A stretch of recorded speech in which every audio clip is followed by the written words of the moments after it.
প্রতিনিধিমণ্ডলী, মাননীয় প্রধানমন্ত্রী। বিসমিল্লাহির রহমানির রহিম। আজকের অনুষ্ঠানের সভাপতি, সহকর্মীবৃন্দ, উপস্থিত সুধীমণ্ডলী, আসসালামু আলাইকুম, শুভ সকাল। জাতীয় বিমা দিবস 2021 উপলক্ষে আয়োজিত অনুষ্ঠানে উপস্থিত সবাইকে আমার আন্তরিক শুভেচ্ছা জানাচ্ছি। মার্চ মাস, পহেলা মার্চ আমাদের স্বাধীনতার সুবর্ণ জয়ন্তীর মাসে আমরা পদার্পণ করেছি।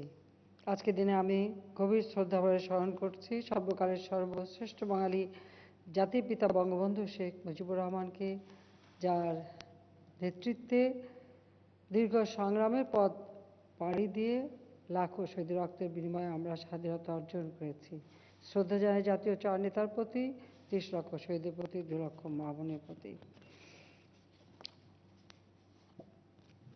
বাংলাদেশকে তিনি মুক্ত করেছিলেন একটা লক্ষ্য সামনে নিয়ে, সেটা ছিল এদেশের মানুষের ভাগ্য পরিবর্তন করবেন, উন্নত সমৃদ্ধ দেশ করবেন। আজকে এই মার্চ মাস, পহেলা মার্চ আপনাদের সামনে উপস্থিত এমন একটি সময় যখন বাংলাদেশ আজ স্বীকৃতি পেয়েছে উন্নয়নশীল দেশ হিসেবে। জাতিপিতা আমাদের স্বাধীনতা দিয়ে গেছেন, স্বল্পোন্নত দেশ তিনি করে গিয়েছিলেন, আর আমরা আজকে উন্নয়নশীল দেশ হিসেবে মর্যাদা পেয়েছি। তার সারা জীবনের সংগ্রামই ছিল এদেশের দুঃখী মানুষের জন্য, এবং বাংলাদেশ আওয়ামী লীগ সংগঠনকে সুসংগঠিত করবার জন্য 1957 সালে তিনি যখন মন্ত্রী ছিলেন, মন্ত্রিত্ব ছেড়ে দিয়ে দলের সাধারণ সম্পাদকের পদ নিয়েছিলেন দলকে সুসংগঠিত করবেন। কিন্তু 1958 সালে 7ই অক্টোবর আইয়ুব খান, তখনকার পাকিস্তানের সেনাপ্রধান, সে ক্ষমতা দখল করে এবং নিজেকে রাষ্ট্রপতি ঘোষণা দেয়, মার্শাল ল জারি করে। 11ই অক্টোবর জাতিপিতা বঙ্গবন্ধু শেখ মুজিবকে গ্রেপ্তার করে নিয়ে যায় এবং 12ই অক্টোবর তাকে গ্রেপ্তার দেখানো হয় এবং তিনি 1 বছরের উপর বন্দী ছিলেন। 1959 সালের 17ই ডিসেম্বর তিনি মুক্তি পেয়েছিলেন, সেটাও মানে রিট পিটিশন করে, কোর্টের অর্ডারে। কিন্তু সে সময় সমস্ত রাজনীতি নিষিদ্ধ ছিল, দল নিষিদ্ধ ছিল। এমনকি বঙ্গবন্ধু শেখ মুজিবকে ঢাকার বাইরে যেতে হলে তখন থানায় বা ইন্টেলিজেন্স ব্রাঞ্চে রিপোর্ট দিতে হতো বা তাদের পারমিশন নিয়ে যেতে হতো, এমনি একটি অবস্থা তখন বিরাজমান। কিন্তু সেই সময় তিনি তখন ইন্স্যুরেন্স কোম্পানি, সেটা ছিল আলফা ইন্স্যুরেন্স কোম্পানি, সেই আলফা ইন্স্যুরেন্স কোম্পানির বাংলাদেশ অঞ্চলের প্রধান হিসেবে দায়িত্বভার গ্রহণ করেন। বলতে গেলে আমাদের জীবনের জন্য সেটা সময়টা কিন্তু সবথেকে একটা চমৎকার সময় ছিল, কারণ আমার আব্বা নিয়মিত চাকরি করছেন, বেতন পাচ্ছেন, ভালোভাবে থাকার একটা সুযোগ হচ্ছে। সেই সময় এই ধানমন্ডির জায়গাটা, 2টি কামরা আমার মা তৈরি করে এবং 61 সালের শেষের দিকে আমরা সেখানে চলে আসি। 62 সাল পর্যন্ত এরকম একটা সময় চলে। 62 সালে আবার তিনি গ্রেপ্তার হন। তবে তিনি এই বিমা কোম্পানিতে থাকার ফলে যেটা হয়েছিল, বিমা সম্পর্কে মানুষকে সচেতন করা এবং এই কোম্পানির কাজে তিনি ঢাকার বাইরে যাওয়ার একটা সুযোগ পেতেন, যে সুযোগে তিনি ধীরে ধীরে আমাদের যেমন সংগঠনের কাজ করা অথবা মানুষকে উদ্বুদ্ধ করা এবং এই বিমা শিল্পে আমাদের দলের বহু লোককে তিনি কাজ করার সুযোগ দিয়েছিলেন। এবং এই আলফা ইন্স্যুরেন্স কোম্পানির অফিসে বসে তিনি কিন্তু তাজউদ্দিন সাহেবকে নিয়ে আসেন, আলফা ইন্স্যুরেন্স কোম্পানিতে ঢোকান এবং সেই সঙ্গে মোহাম্মদ হানিফ, তাকে পিএ হিসেবে নিয়ে আসেন এবং এখানে বসেই কিন্তু তিনি 6 দফা রচনা করেছিলেন। কাজে এটা শুধু মানে একটা বিমা কোম্পানি না, আমাদের রাজনৈতিক জীবনের জন্য কিন্তু অত্যন্ত গুরুত্বপূর্ণ একটা জায়গা। তবে তিনি যখন বিমা কোম্পানির দায়িত্ব নেন, বিমাকে আমাদের বাঙালিদের মধ্যে অনেকটা উৎসাহিত করান। আমি ধন্যবাদ জানাচ্ছি আমাদের বিমার সঙ্গে যারা সম্পৃক্ত, তারা এই পহেলা মার্চ, যেদিন জাতিপিতা বঙ্গবন্ধু শেখ মুজিবুর রহমান এই বিমা কোম্পানিতে যোগ দিয়েছেন, সেই দিনটিকে মুজিব বর্ষ হিসেবে মানে বিমা দিবস হিসেবে, জাতীয় বিমা দিবস হিসেবে ঘোষণা করেছেন। আর এবারের বিমা দিবসের যে প্রতিপাদ্য বিষয় নেওয়া হয়েছে সেটা হলো মুজিব বর্ষের অঙ্গীকার বিমা হোক সবার। এই প্রতিপাদ্যটি যথার্থ হয়েছে বলে আমি মনে করি এবং সেজন্য সবাইকে আমি ধন্যবাদ জানাই। কারণ অর্থনীতি যত বেশি আমাদের শক্তিশালী হবে, বিস্তৃত হবে, মানুষের মাঝে সচেতন হবে, বিমার গুরুত্বটাও কিন্তু ততটা বাড়বে।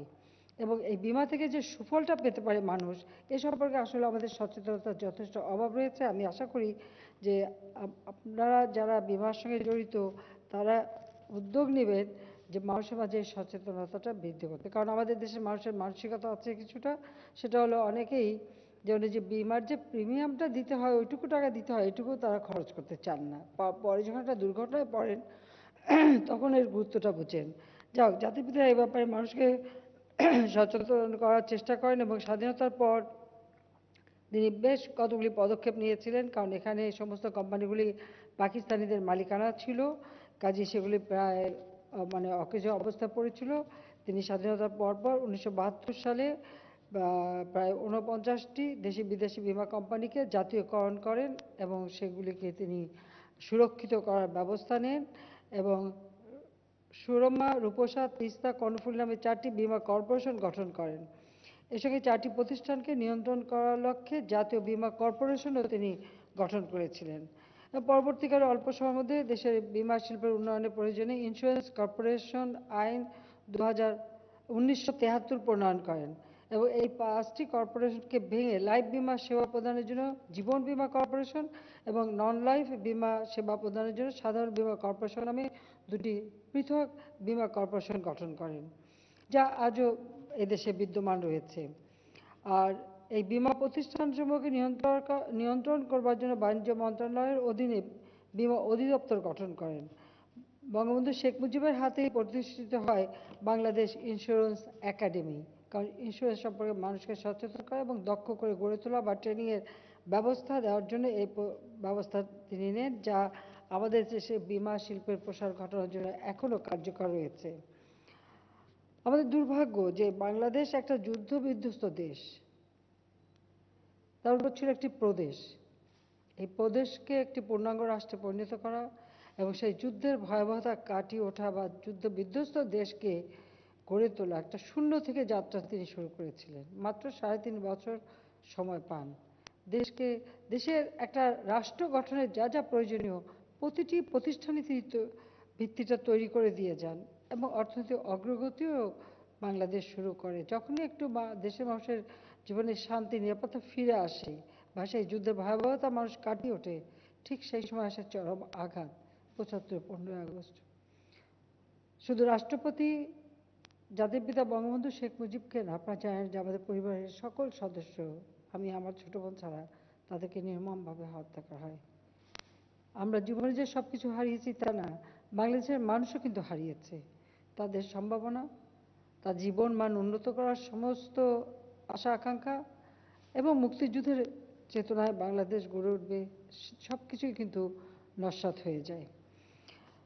96 সালে আমরা সরকার গঠন করি, তখন থেকে আমরা কিছু পদক্ষেপ নিই আবার মানুষের সেবা করার। আর 2009 যখন দ্বিতীয়বার আমরা সরকারে আসি, তখন আমরা অনেকগুলি সংস্কারমূলক কাজে হাত দিই।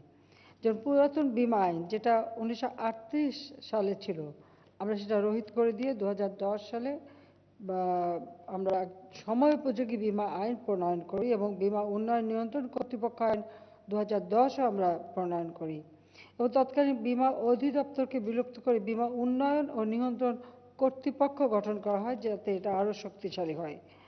জাতীয় বিমা নীতি 2014 আমরা প্রণয়ন করি এবং এর বাস্তবায়নের মাধ্যমে বিমা খাতে বিকাশে আমরা বিভিন্ন পদক্ষেপ নিই এবং বিদেশগামী বাংলাদেশি কর্মী যারা প্রবাসে কাজ করতে যায় তাদের জন্য বিমা, কর্মী বিমা, প্রবাসী কর্মী বিমা, বন্যা প্রাকৃতিক দুর্যোগের ক্ষতি মোকাবেলায় হাওর এলাকা বা বন্যা কবলিত এলাকায় স্বল্প পরিসরে আমরা আবহাওয়া সূচক ভিত্তিক শস্য বিমা চালু করেছি। তবে আমাদের স্বাস্থ্য বিমাটা আরও ব্যাপকভাবে চালু করা একান্তভাবে প্রয়োজন বলে আমি মনে করি, যেটা এখন আমাদের দেশের মানুষ সচেতন না। তো এই করোনা ভাইরাসের পরে আমি মনে করি মানুষের মধ্যে সেই সচেতনতাটা আরও সৃষ্টি হবে। আমরা চাই বিমা সম্পর্কে মানুষ আরও আস্থাশীল হোক, এবং যার জন্য আমাদের বীমা উন্নয়ন ও নিয়ন্ত্রণ কর্তৃপক্ষ ইতিমধ্যে বিভিন্ন উদ্যোগ যে গ্রহণ করেছেন তা আরও কার্যকর করা দরকার, যাতে বীমার পরিধি বৃদ্ধি পায় এবং মানুষের এটা একটা সহায়ক শক্তি হিসেবে কাজ করে।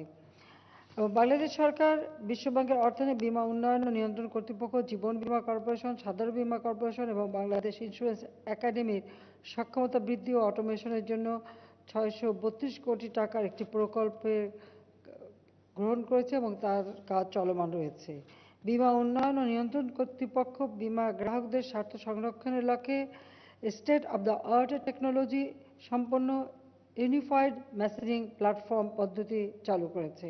উক্ত পদ্ধতি গ্রাহকদের আস্থা বৃদ্ধিতে সাহায্য করবে বলে আমি বিশ্বাস করি। আমাদের সবথেকে যেটা অভাব সেটা হচ্ছে আমাদের কোনো অ্যাকচুয়ারি নেই।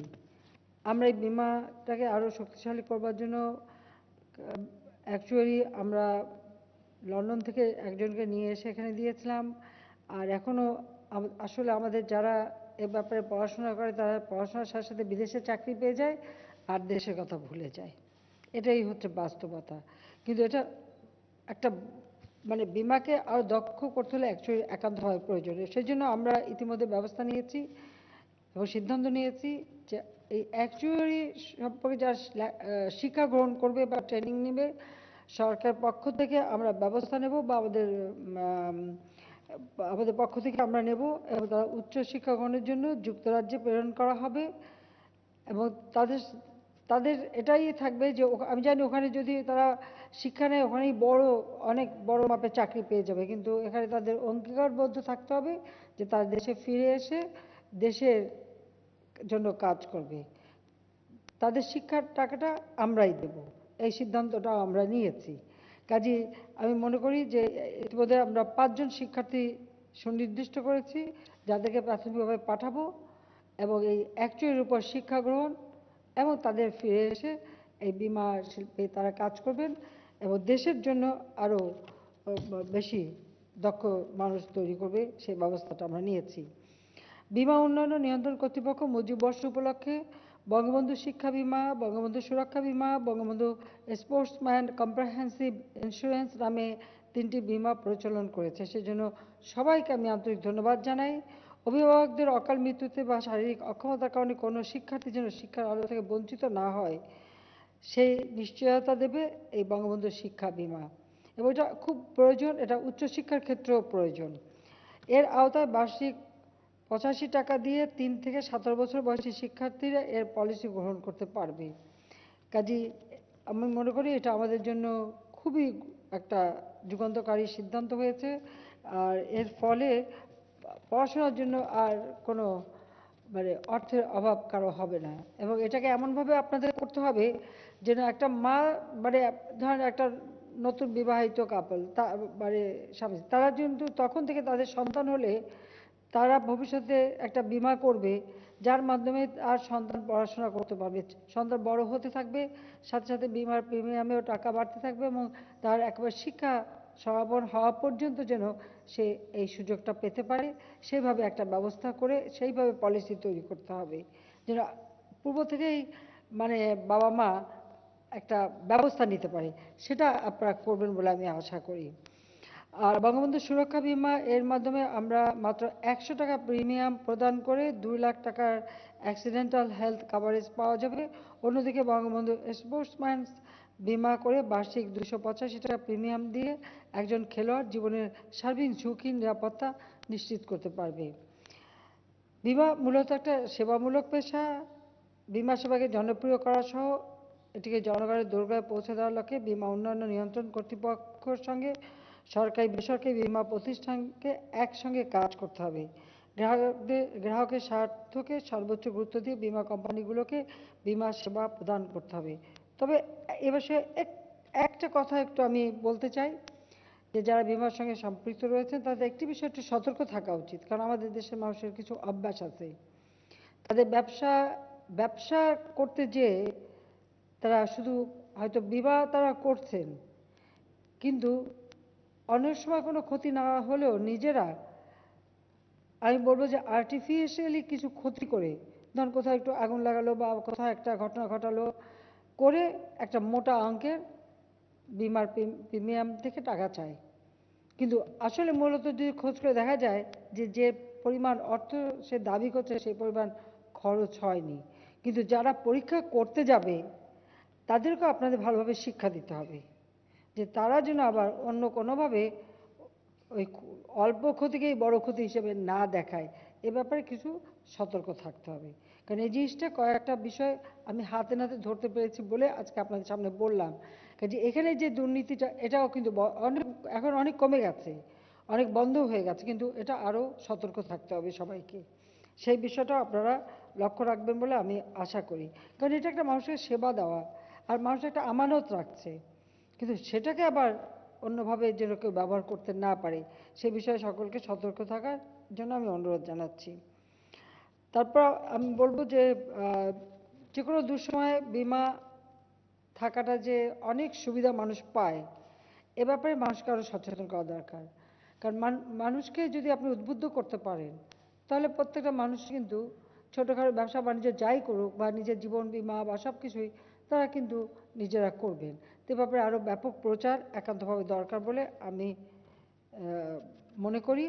আর বিমার দাবি নিষ্পত্তি থেকে ক্ষেত্রে আমি যেটা বললাম এ ব্যাপারে অবশ্যই সতর্ক থাকবেন,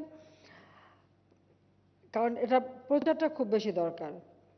গ্রাহকরা বিমা ক্ষেত্রে প্রিমিয়ামটা যাতে সঠিকভাবে দেন সেটাও যেমন প্রয়োজন, আবার বিমার টাকাও যেন সঠিকভাবে পান সে বিষয়ে যত্নবান হওয়া একান্তভাবে প্রয়োজন। যাক, আমি এটুকু বলবো যে এখন তো অনেক আধুনিক প্রযুক্তি এসে গেছে, আর তাছাড়া ডিজিটাল বাংলাদেশ, আপনারা ডিজিটাল পদ্ধতি ব্যবহার করতে পারেন এই বিমা সেবা দেওয়ার জন্য, যেটা মানুষকে আরও সহজ করে দেবে প্রিমিয়াম দেয়া থেকে শুরু করে অন্য সর্বক্ষেত্রে। আর সেই সাথে সাথে কার কতটুকু ক্ষতি হলো সেই ক্ষতিটাও মানে যাচাই করা এবং সেই পরিমাণ অর্থ যেন পায় সেটাও দেখা। এখন কিন্তু আমরা এই আধুনিক প্রযুক্তিও সর্বক্ষেত্রে ব্যবহার করতে পারি বা তার উপর নির্ভর করতে পারি। তো সেই দিকেও আপনারা বিশেষভাবে দৃষ্টি দেবেন। আমরা সত্যি কথা বলতে কি এখন আমাদের ডিজিটাল বাংলাদেশ, এই ডিজিটাল বাংলাদেশ হয়েছে বলে আজকে আপনাদের সঙ্গে অন্তত এখানে একটু কথা বলার সুযোগ পেয়েছি।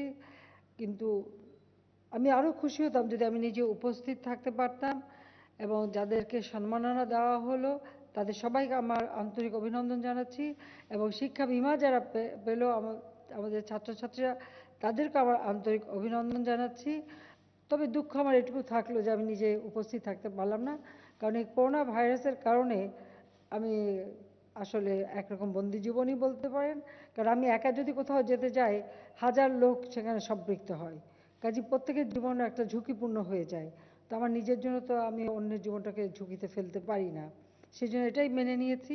তবে আশা করি করোনা ভাইরাসের টিকা আমরা দিতে শুরু করেছি, আমরা এই করোনা ভাইরাস থেকে খুব তাড়াতাড়ি মুক্তি পাবো বা সারা বিশ্ব মুক্তি পাক। আর এই করোনার কারণে যারা মৃত্যুবরণ করেছে তাদেরও আত্মার মাগফিরাত এবং শান্তি আমি কামনা করি, আর তাদের পরিবারের প্রতি আমার সহমর্মিতা জানাই। আমি সবাইকে অনুরোধ করব, আমরা টিকা দিচ্ছি কথা সত্যি, কিন্তু টিকা নেওয়ার পরেও আপনাদেরকে স্বাস্থ্য সুরক্ষা মেনে চলতে হবে। মাস্ক পরা, হাত পরিষ্কার করা, নিজের ঘরবাড়ি পরিষ্কার রাখা, খোলা বাতাসে চলা, একটু রোদ এবং খোলা জায়গায় যত বেশি থাকবেন ততই সুরক্ষিত থাকতে পারবেন। কাজে সবাই সুস্থ থাকেন, ভালো থাকেন, সেই মানে দোয়া করি। আমরা দেশের জন্য কাজ করে যাচ্ছি, দেশের মানুষ ভালো থাকুক, আর আমরা যে উন্নয়নশীল দেশ হয়েছি এই ধারাবাহিকতা বজায় রেখে ইনশাল্লাহ বাংলাদেশ একদিন উন্নত সমৃদ্ধ সোনার বাংলাদেশ হিসেবে গড়ে উঠবে। জাতির পিতা বঙ্গবন্ধু শেখ মুজিবুর রহমানের স্বপ্ন আমরা সফল করব। আমি এই কথা বলেই আমি জাতীয় বিমা দিবসে সার্বিক সাফল্য কামনা করে সবাইকে আন্তরিক ধন্যবাদ জানিয়ে আমি বঙ্গবন্ধু শিক্ষা বিমার শুভ উদ্বোধন ঘোষণা করছি। সবাই ভালো থাকেন, সুস্থ থাকেন। খোদা হাফেজ। জয় বাংলা, জয় বঙ্গবন্ধু। বাংলাদেশ চিরজীবী হোক।